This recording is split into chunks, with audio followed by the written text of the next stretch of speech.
Ang tindi ng lineup na ito. With the Philippines officially named as the host of the 2029 FIVB Volleyball Women's World Championship, syempre hindi natin may iwasang isipin.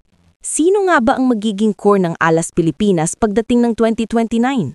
According to a post by volleyball lovers, the ages of our current national team stars by that year look very promising.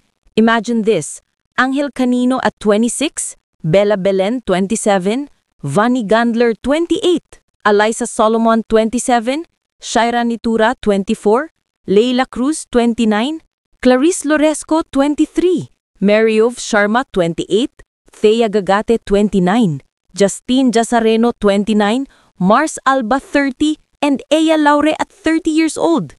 Kumbaga, nasa peak years pa rin sila. Hindi pa huli, hindi rin masyadong bata, sakto lang to be in their prime. Dagdagan pa ng veteran presence ni Gia Morado de Guzman at 34, Madi Madayag 31, Don Macandili Katindig at 33, at Del Palomata na 33 din. Grabe, that's the perfect mix of experience and youth. May balance ng explosiveness ng mga bata at stability ng mga veterana. Ngayon, aminado ako. Medyo wishful thinking pa rin ito.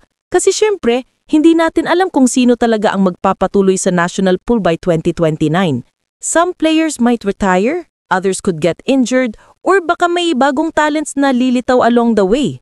Pero kung sakali man na itong lineup na ito ang makita natin sa court, aba, ibang klase. And just to put things into perspective, this will be the first time ever na gaganapin ang Women's World Championship dito sa Pilipinas. 32 of the best teams in the world, 64 matches in 17 days. Isipin nyo na lang, buong mundo tututok sa atin at tayo mismo ang host. Honestly, hindi ko rin ma-imagine gaano kalaking impact nito sa volleyball scene sa bansa. Para itong SEA Games vibe, pero mas level up, mas intense, mas global, mas prestigious. Now, the big question, hanggang saan kaya ang mararating ng Alas Pilipinas? Well, kung makakapag-maintain tayo ng solid core, dagdagan ng tamang international exposure, at syempre, full support mula sa mga fans at organization, baka hindi lang basta participation ang makuha natin. Baka makasingit tayo sa knockout rounds. Baka makasilat ng upsets laban sa mga volleyball powerhouses gaya ng Brazil, USA, o Italy. Pero syempre, realistic din tayo. Iba ang laban sa world stage. Kailangan ng mas matinding preparation, training abroad at exposure sa high-level competition. Pero kung merong bansa na may puso at fighting spirit, tayo yun. So, mark your calendars mga ka-volleyball. 2029 is going to be historic. And hopefully, we'll be there to witness Alas Pilipinas rise to the occasion right in front of our home crowd. Hi guys, it's an honor to introduce for you guys in person Leila Babos. Okay, this is Leila.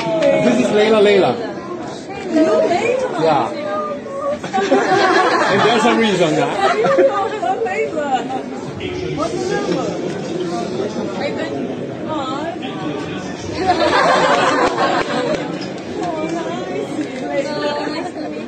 This is Bella, my captain.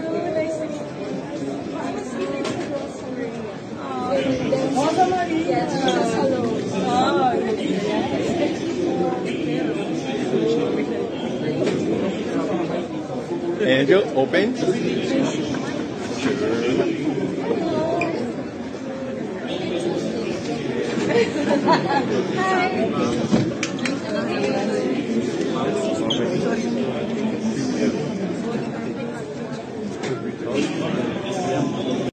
Sobrang saya po, as in sobrang saya, and syempre happy ako para sa buong Pilipinas kasi ma-witness din po nila, hindi lang men's kundi women's in the next 4 years. Of course, syempre stepping stone, lahat, UAAP, PVL, lahat ng ginagawa naming tournaments, nagiging stepping stone siya for us para ma-improve yung sarili namin when it comes to international stages. So, I think isa din sa mga malalaking bagay din na ma-experience namin and ma-apply namin in the future kung makakalaban din naman namin sila sa Women's Championship.